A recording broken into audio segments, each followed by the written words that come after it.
The U.S. Supreme Court last week ruled against lower courts issuing nationwide injunctions. The case involved President Trump's executive order against birthright citizenship. The Supreme Court ruled against a nationwide block to that order, but did not directly address birthright citizenship. Joining us now is Roy Herrera, founding partner, Herrera Arellano LLP.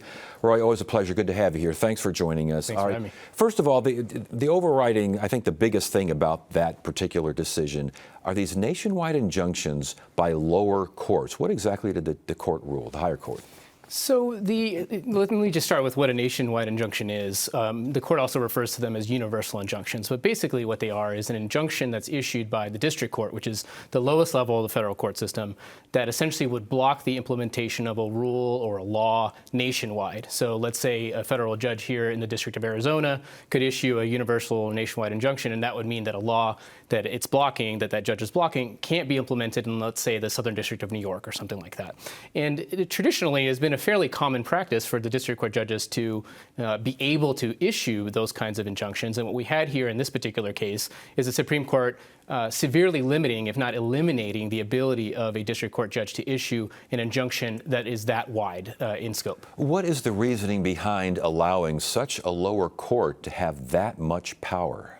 So the argument for nationwide injunctions or universal injunctions is that there are certain policies or laws where it is appropriate to have some form of uniform relief. So let's say there's a sort of universal principle of constitutional law, like a fundamental constitutional right, for example. It makes sense to be able to essentially block an implementation of a law that would violate that universal or fundamental constitutional right, because otherwise you'd be in a situation where different jurisdictions would have different rules. So you could be in one particular jurisdiction and a law could apply to you, take away your right, let's say, and then in another jurisdiction the law wouldn't apply. And so the argument is you have to be able to allow district court judges to do that because that is what is necessary. So what the Supreme Court says, though, is yes, in that particular district you can block it, but not everywhere else? So in the birthright citizenship case, as you mentioned, they don't get to the merits of the case at all. I know we'll talk about that in a moment. But on the procedural grounds, it says that basically the district court judges, the relief they granted, these universal injunctions, were inappropriate because they went beyond what was necessary to provide complete relief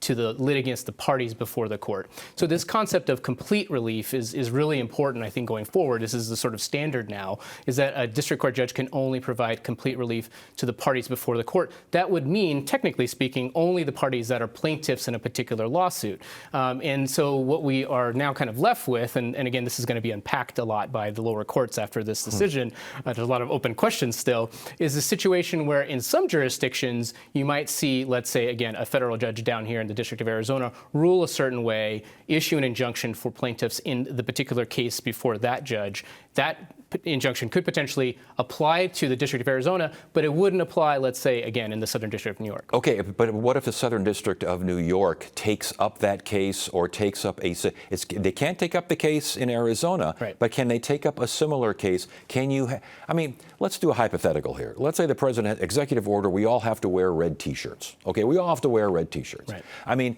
can district courts around the country all say, nope, you do not have to do this? Or are there going to be some places where you got to wear red T-shirts? Well, this goes back to the sort of argument for universal injunctions, because let's say the law is everyone has to wear a red T-shirt. In one jurisdiction, you can find a judge that says, well, that law is unconstitutional. In another district, another jurisdiction, a judge can say, no, it is constitutional, and therefore you're not allowed to wear red T-shirts. So again, we're in this place where there isn't a uniform application of the law, which doesn't make a lot of sense until, of course, the merits of the case ultimately go up to the U.S. Supreme Court. The arguments, I think, against universal injunctions that a lot of folks would make, including some of the Supreme Court justices in the majority, would be that actually it is good that we allow these issues to be adjudicated in different jurisdictions before different judges. The Supreme Court benefits from that kind of more organic consideration before they make an ultimate decision. They're asking for a bigger workload. It sounds like what they're asking for. Well, certainly, I mean, when we talk about the birthright citizenship specifically, I think what you're going to see is a lot more litigation. Let's talk about birthright citizenship. What exactly happened here? Well, again, we didn't get a decision on the merits. That is to say, we didn't get a decision on whether this executive order that the Trump administration has issued on birthright citizenship is constitutional under the 14th Amendment. That has still not been decided. Eventually, that will probably get to the Supreme Court, but right now, that is not the case. So what is happening now is the three existing cases that went on appeal up to the Supreme Court The judges are now going to have to decide what is appropriate relief under this new standard that the Supreme Court has issued. Now, I think what we'll see is those district court judges will issue new injunctions. There'll be different injunctions, more narrow injunctions. But then the question is, again, how do we get to a place where, let's say, anyone, perhaps children that are going to be born and affected by this executive order, where they all are treated the same? That, I think, is going to be a big question going forward. Isn't there like a 30-day pause here before this goes into effect? There's some sort of 30-day break or something here? That's right. So the original executive order has this sort of 30-day implementation delay. It basically says that it doesn't go into effect until 30 days after the effective date of the EO. So now the clock essentially restarts. And again, you're going to see the district court judges in those cases issue new injunctions. And then you're also going to see, and we've already seen, new litigation. Right.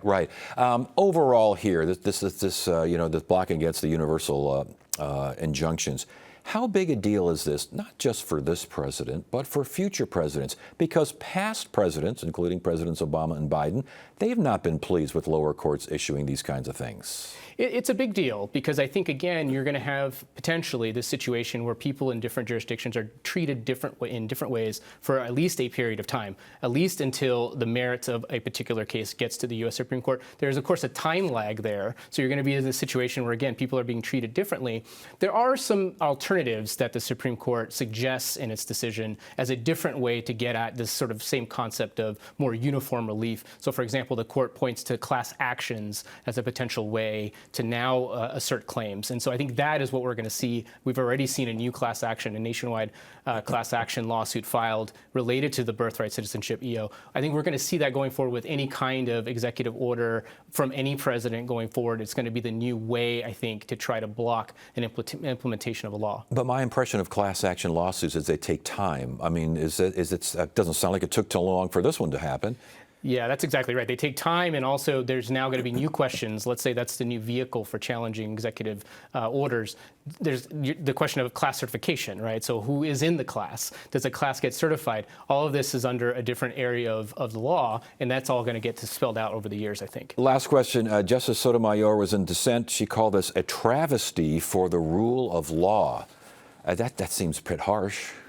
Well, again, when I'll end where I started, which is, let's say, again, there's a law that's going to take away fundamental constitutional right. You could be, and if you're sort of taking the majority's opinion to its logical conclusion, be in a situation where some people are being protected by a particular judge in a particular jurisdiction, and some people in a different jurisdiction are not. And so perhaps their constitutional rights are being taken away. And it's that disparity, I think, that Sotomayor is pointing at. The possibility is there. Yeah, exactly. All right, Roy Herrera, good stuff, good information. Good to have you here. Thank you.